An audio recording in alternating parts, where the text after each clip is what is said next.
جی السلام علیکم. کیا حال چال ہے؟ خیریت سے؟ عاقل صاحب ابھی آپ سے فون پہ بات ہوئی ہے.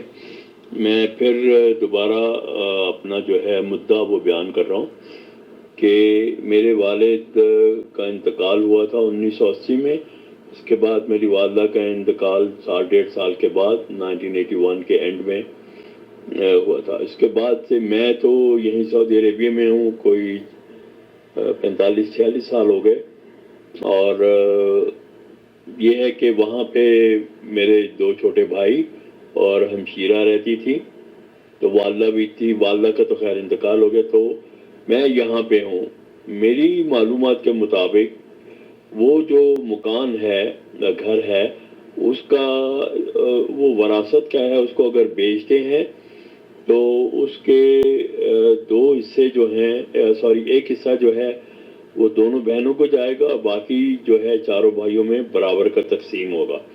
کیونکہ میں وہاں پہ نہیں رہ رہا، اس کو اگر کرائے پہ دیتے تو کرایہ بھی ایسے ہی اس کی ڈسٹریبیوشن ہونی تھی.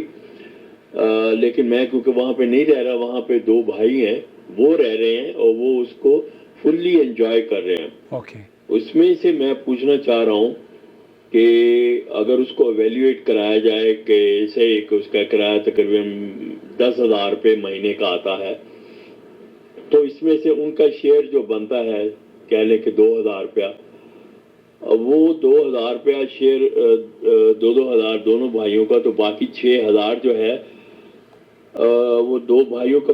ہم ٹوٹل 4 بھائی ہیں، تو 2,000 میرا اور 2,000 میرے بڑے بھائی، اور باقی 2 بہنوں کا 2,000. تو یہ 6,000 جو ہے یہ کون دے گا؟ جیسے آپ نے ابھی فرمایا بات ہوئی، آپ نے کہا کہ ہاں اس کا اگر 10,000 کرایہ ہے اور ان کی جو ایلیجیبلٹی ہے، ان کی جو وہ کیا کہنا چاہیے کہ رائٹ ہے وہ 2,000 کا ہے. تو اس گھر کی قیمت 10,000 ہے. 6,000 کا ڈفرنس آپ کا مطلب ہے 3,000 ایک بھائی اور 3,000 ایک بھائی دے، اور وہ پھر آگے 6,000 جو ہے روپیہ ملے گا، وہ آگے جو دونوں بھائی ہیں، میں اور میرے بڑے بھائی ہیں اور 2 بہنیں، ان میں تقسیم. کیا ایسا ہی ہے؟ اگر ایسا ہی ہے تو پلیز آپ اپنی رائے، اپنے قیمتی رائے کا اسے مجھے نوازی. اور یہ ہے کہ کتاب و سنت کی روشنی میں اس کا کیا مقام ہے اور کیا آپ کہتے ہیں، اور کتاب و سنت کی روشنی میں اس کے بارے میں کیا فیصلہ ہے یا کیا بتایا گیا ہے. میں آپ کو بہت ممنون ہوں گا. بہت شکریہ جناب. السلام علیکم. میرا نام ارشد ہے. ارشد صاحب بہت شکریہ آپ کا. دیکھیے آپ نے 2 مرتبہ کال کری اور میں مصروفیت کی وجہ سے بعض مرتبہ تو صحیح طور پر فوکس نہیں کر پاتا، لیکن جب آپ نے مجھ سے پوچھا تھا اور یہی تفصیل بیان کی تھی، اصولی طور پر جب والد کا انتقال ہوا اور والدہ حیات تھیں، بقول آپ کے 81 میں غالباً آپ کے والد کا انتقال ہوا یا 80 میں، اور اس کے بعد 1-1.5 سال کے بعد آپ کی والدہ کا انتقال ہوا ہے. تو والدہ کی وفات سے پہلے ہی جو جائیداد تھی وہ تقسیم ہو جانی چاہیے تھی.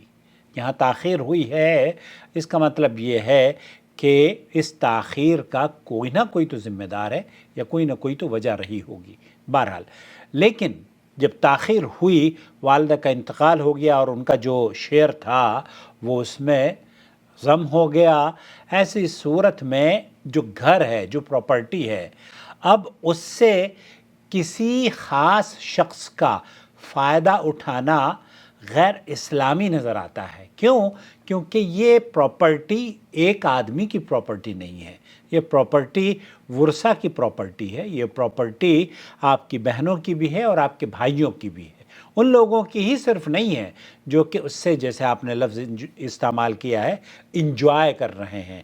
اصل میں ہوتا کیا ہے، آپ سعودی عرب میں ہیں اور میرے پاس اس طرح کے بہت سارے کیسز، کالز بھی آتی ہیں، تو بہت سارے لوگ ہیں وہ یہ شکایت کرتے ہیں کہ ہم جیسے سعودی عرب میں آئے، میں گاڑی خرید کر اپنی گاڑی کو اپنے رشتہ داروں کو دے کر آ گیا.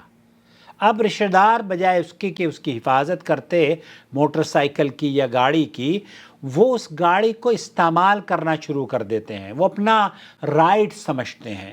اور یہ صاحب جو سعودی عرب میں کام کر رہے ہیں، یہ جب وہاں جاتے ہیں تو اس کی ویلیو بھی ڈپریشیٹ ہو چکی ہوتی ہے، اور وہ پھر اس کے جو ڈیمیجز ہیں اور یا اس کے جو وہ نقصان ان کو بھگتنا پڑتا ہے، اور وہ پھر اس کو انجوائے بھی نہیں کرتے، وہ اپنے دل سے خوش بھی نہیں ہوتے۔ اسی طریقے سے پراپرٹیز کا بھی یہی حال ہے کہ بہت سارے لوگ ہیں، ہمارے ایک صاحب ہیں کراچی ہی میں، انہوں نے کہا کہ میں اپنا گھر دے کر آیا، اب اس گھر کی حفاظت کی بجائے، جیسے آپ کا گھر تھا، آپ وہاں اصولی طور پر اس کی حفاظت ہونی چاہیے تھی اور اس کے استعمال پر آپ کو راضی کرنا چاہیے تھا، اور اس کا جو بٹوارہ ہے، ان کا جو کرایہ آتا ہے یا کرایہ آپ لوگ مقرر کرتے، اس کرائے کے حصوں کو تقسیم کیا جاتا، اور وہ جتنے حصے کے کرائے کے وہ مستحق ہیں ان کو ملتا، اور جو ان کی طرف سے 10,000 کا اگر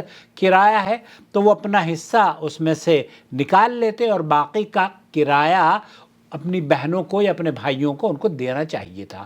تو یہ جو غیر موجودگی میں گھروں کا استعمال اور اشیاء کا استعمال ہے، یہ بغیر کسی کی رضا کے یا بغیر کسی کی اجازت کے غیر مناسب تو ہے، یہ بات تو اسلامی قوانین کے مطابق نہیں ہے۔ آپ کو ایک امانت دی گئی ہے، اس امانت میں اگر آپ خرد بدھ کرتے ہیں اور آپ خود ہی فیصلہ کر کے اس کے مالک بن بیٹھے ہیں، اور جب یہاں سے آپ واپس جاتے ہیں تو اس گھر کی یا تو آپ اس کو وہاں رہتے ہیں، یا پھر آپ یہ سمجھ رہے ہیں، یہ جاننا چاہتے ہیں کہ اس میں سے کرائے کا حقدار کون ہے۔ دوستوں، بھائیوں اور بہنوں، کرائے کا حقدار ان کے تمام بہن بھائی ہیں، تمام ورثہ ہے۔ اگر بہنوں کو ہمارے ہاں اگنور کیا جاتا ہے تو ایسا نہیں ہونا چاہیے، بہنوں کا بھی حق ہوتا ہے۔ آپ کا ایک گھر جو آپ کے والد چھوڑ کر گئے تھے، ہمارے ہاں دہلی میں بھی ایک میرے شیخ تھے، بہت معروف عالم دین، ان کا انتقال ہوا، ان کی 4 بیٹیاں اور 1 بیٹا۔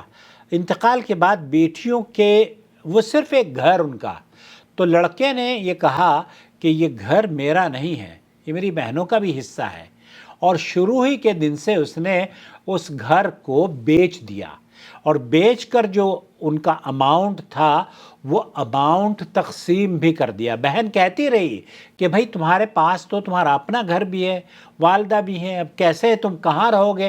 اس نے کہا جیسے اللہ تعالیٰ نے میرے باپ کا گھر بنوایا تھا ویسے میرا بھی اللہ تعالیٰ گھر بنوا دے گا، لیکن یہ حق تمہارا ہے۔ تو اصولی طور پر جیسے اس بچے نے ایک مثالی بھائی بن کر مثالی کردار ادا کیا ہے، ویسے ہی آپ کے بھائیوں کو بھی مثالی بھائی بن کر وہ تمام حقوق آپ تک لوٹانے چاہیے تھے۔ میں آپ کو یہ گزارش کروں گا، آپ یہاں سعودی عرب میں رہتے ہیں، آپ ان سے افہام و تفہیم کے بارے میں، مطلب یہ کہ ان سے لڑائی جھگڑا نہ کریں، یہ خونی رشتے ہیں، اور اپنے جو مقامی علماء ہیں ان سے رابطہ کریں، کیونکہ آپ اس طریقے سے اگر پیچیدگیاں پیدا ہو گئیں تو رشتہ داریاں ختم ہو جاتی ہیں۔ تو عفو درگزر سے کام لیں، اور انشاءاللہ تعالی اس میں خیر ہوگی۔ وہ وہائی حضرات جنہوں نے آپ کے گھر کو استعمال کیا ہے، وہ اس کا معاوضہ اگر آپ چاہتے ہیں تو ان سے کہہ دیں کہ بھائی یہ کرایہ بنتا ہے، اور اس کرایے کا یا تو آپ ان کو معاف کر دیں یا ان سے مطالبہ کر لیں، لیکن دل اپنا صاف اور بڑا کر لیں، دل اپنا صاف اور بڑا کر لیں۔ اور ممکن ہے کہ وہ شاید آپ یہ سمجھتے رہے ہوں کہ جناب ہمارے بھائی تو چونکہ سعودی عرب میں رہتے ہیں اس لیے ان کو تو ضرورت نہیں، اکثر کا یہی معاملہ ہوتا ہے، سعودی عرب میں رہتا ہے بھائی وہ تو ہمیں تو اس کو تو ضرورت نہیں ہے۔ ارے بھائی ضرورت ہو یا نہ ہو، جو اس کا حق ہے وہ اس کو لوٹا دو۔ جب والد کا انتقال ہوا اصولی طور پر تو اسی وقت آپ کو یہ تقسیم ہو جانی چاہیے تھی، لیکن تقسیم نہیں ہوئی تو چلیے دیر سے آئے درست آئے کہ مصداق بن کر بہنوں کا حصہ بہنوں کو دے دیجئے، بھائیوں کا حصہ بھائی کو دے دیجئے، اور وہ جو ایک ایسا پیریڈ ہے جس پیریڈ میں آپ کے بھائیوں اور بہنوں کو گراں گزرا ہے وہ کمپنسیٹ کیجئے۔ ایسا نہیں ہے، آپ کو اس کو کمپنسیشن ان کو دینا چاہیے، اور ان سے معذرت بھی مانگنی چاہیے، کیونکہ ایسا نہ ہو کہ انہیں ناگوار گزر رہا ہو اور آپ اس جائیداد پر قبضہ کر کے بیٹھے ہوں۔ تو اس لیے پہلی فرصت میں اپنے رب کو بھی راضی کیجئے، اور ان ورثہ کو، جن ورثہ کی غیر موجودگی میں یا ان کی بغیر اجازت کے اس گھر کو آپ نے استعمال کیا ہے، یہ درست نہیں ہے، یہ درست نہیں ہے۔ ایک امانت آپ کے پاس ہے، اس امانت کو ان ورثہ کی، ان جائیداد کے مالکان کی، یہ مالکان ہیں۔ آپ کو گھر بطور امانت کے طور پر تھا، وہ آپ کو امین بن کر اس کی نگرانی کرنی چاہیے تھی۔ اب آپ نے اس کو استعمال کیا ہے، تو اصولی طور پر آپ کو کمپنسیشن ایٹ لیسٹ کرنا چاہیے، اور اگر کمپنسیشن آپ نہیں کر سکتے تو ان سے معافی مانگ لیں اور ان کا شکریہ ادا کریں، اور ان کے احسان کا بدلہ دعاؤں کے ذریعے ان تک پہنچانے کی کوشش کریں۔ لیکن یہ جتنی جلدی ہو جائے اتنا بہتر رہے گا۔ انصاف ہونا چاہیے، اور عدل اور انصاف جب ہو جائے گا تب آپ یوں سمجھ لیجئے کہ اللہ کے اس قانون پر عمل کرنے کا آپ کو بھی اجر ملے گا، تاکہ حالانکہ دیر سے ہو رہا ہے لیکن اصولی طور پر تو یہ تاخیر ہوئی ہے، اور اس یہ تاخیر نہیں ہونی چاہیے تھی، یہ تاخیر نہیں ہونی چاہیے۔ اللہ تعالی ہم سب کو جن کا حق ہے، جو مستحق ہیں، ان تک حق لوٹانے کی توفیق بخشے، اور کسی بھی جائیداد کو، کسی بھی پراپرٹی کو بغیر کسی کی رضامندی کے شیئر نہ کریں، اس کو یوز نہ کریں۔ یہ استعمال ایسے ہی ہے نا کہ ایک آدمی امانت دے کر گیا ہے آپ کو، موٹر سائیکل چھوڑ کر گیا، اب وہ بیچارہ کہتا ہے کہ میں موٹر سائیکل چھوڑ کر گیا تھا، میں جب 6 مہینے کے بعد یا 1 سال کے بعد لوٹ کر جاتا ہوں، وہ ڈپریشیٹ بھی ہو جاتی ہے، اور وہ اس کو استعمال کر کے غلط ہے، یہ غلط ہے، درست نہیں ہے۔ اگر آپ کا بھائی راضی نہیں ہے تو آپ اس کو راضی کیجئے، اور ان کو کمپنسیشن دے کر، اگر کمپنسیشن ان کے پاس نہیں ہو ارشد صاحب، تو آپ انہیں معاف کر دیں، درگزر کریں، اور اپنا رشتہ برقرار رکھیں۔ رشتہ بڑا قیمتی ہے، یہ بہن بھائیوں کا رشتہ بڑا قیمتی ہے، اس لیے آپ اس رشتے کو بچائیں، اور بہنوں کا حق بہنوں کو دے دیں، کمپنسیشن ان کی بھی ہونی چاہیے اور ان بھائیوں کی بھی ہونی چاہیے۔ امید ہے وضاحت ہو گئی ہوگی۔ السلام علیکم ورحمۃ اللہ وبرکاتہ۔ آپ کا بھائی محمد عاقل، جدہ سے۔ وما أرسلنا من قبلك إلا رجالا نوحي إليهم فاسألوا أهل الذكر إن كنتم لا تعلمون بالبينات والزبر وأنزلنا إليك الذكر لتبين للناس ما نزل إليهم ولعلهم يتفكرون